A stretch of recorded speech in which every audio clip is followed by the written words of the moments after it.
Biri varmış, biri yokmuş.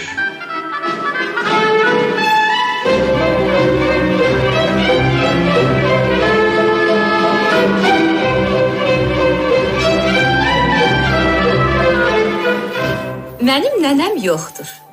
Rəfiqəm Lusanın isə nənəsi var. Ancaq o çox uzaqda, Uralda yaşayır.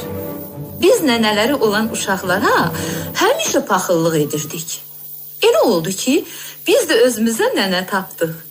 Nənəmizin adı Vera Stepanovnadır. O, bizim qonşumuzdur. Çox yaxşı və ürəyi yumşaq arvaddır. Bir gün məktəbdən evə qaçırdıq. Pillələri hoppana çıxırdıq. Vera Stepanovna pilləkanda oturmuşdu.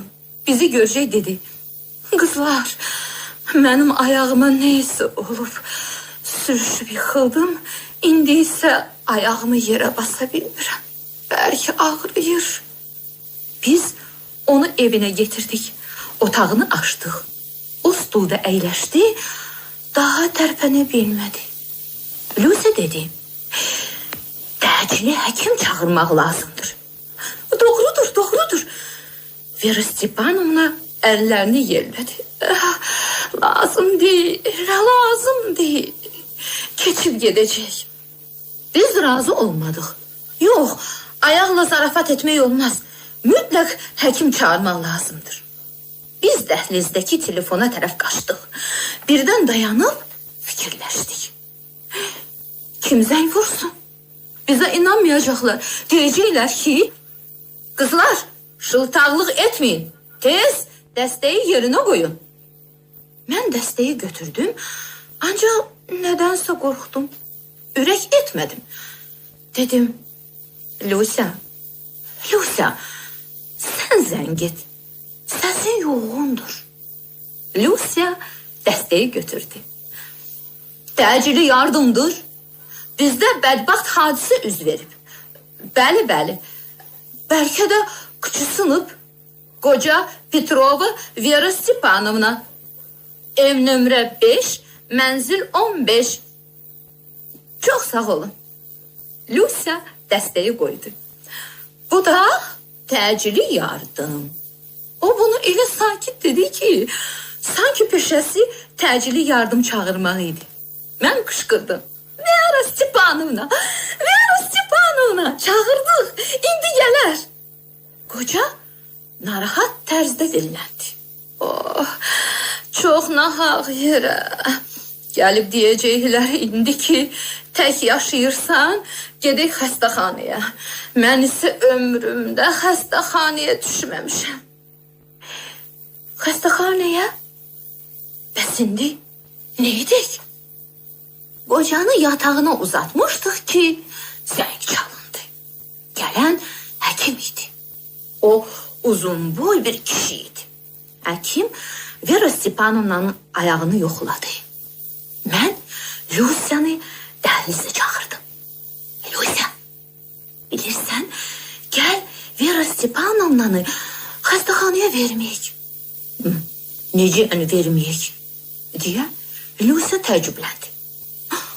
Bu sadə işdir. Onu xəstəxanaya tək olduğuna görə apara bilərlər.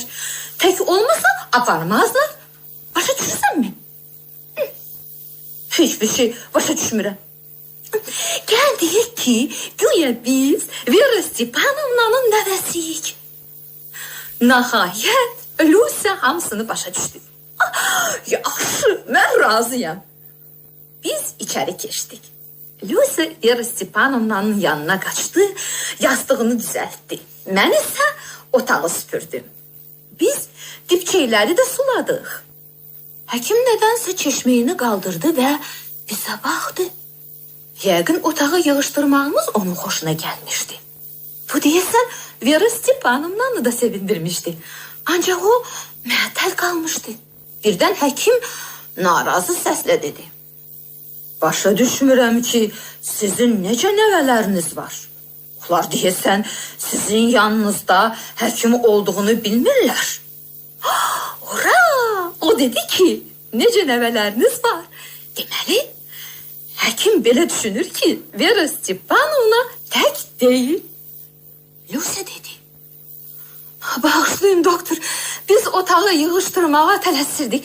Siz yəqin ki, əlinizi yumaq istəyirsiniz. Buyurun. Lucia həkimi vanna otağına apardı. Həkim əlini yuyub qayıtmaq istəyəndə Lucia onun yolunu kəsdi. Doktor, nənəmiz yorulub, yəqin ki, indi yatıb. Onun yanına getməyin. Xahiş edirəm, nə lazımdır, mənə deyin. Həkim fikrə getdi. Sizə? Yaxşı, mən hamısını yazaram. Biz onu öz otağımıza apardıq. Həkim yazdı. Vera Stepanovna'nın ayağı burxulub. Bir də tapşırdı ki, sabah poliklinikadan həkim çağıraq. Həkim getdi. Biz qəhqəhə çəkib güldük. Lucia fikrə getdi. Ola, poliklinika həkimi hər şey biləcək. Onsuz da aparacaqlar. Nə edək? Gerek həmişə Vera Stepanovna'nı nənə deyə çağıraq. Düzdür mü? Düzdür. Elə də oldu. Əvvəllər biz yalnız həkimin yanında Vera Stepanovna'ya nənə deyirdik. Sonra nənə sözü dilimizdən düşmədi. Elə ki Vera Stepanovna sağaldı, biz hər şeyi açıb danışdıq. O dedi, mən əvvəllər tək idim. İndi isə 2 nəvəm var. Bax, beləliklə o bizim əsl nənəmiz oldu. Radyomuzun Qızıl Fondundan səsləndirdiyimiz nağıl 1972-ci ildə lentə alınıb.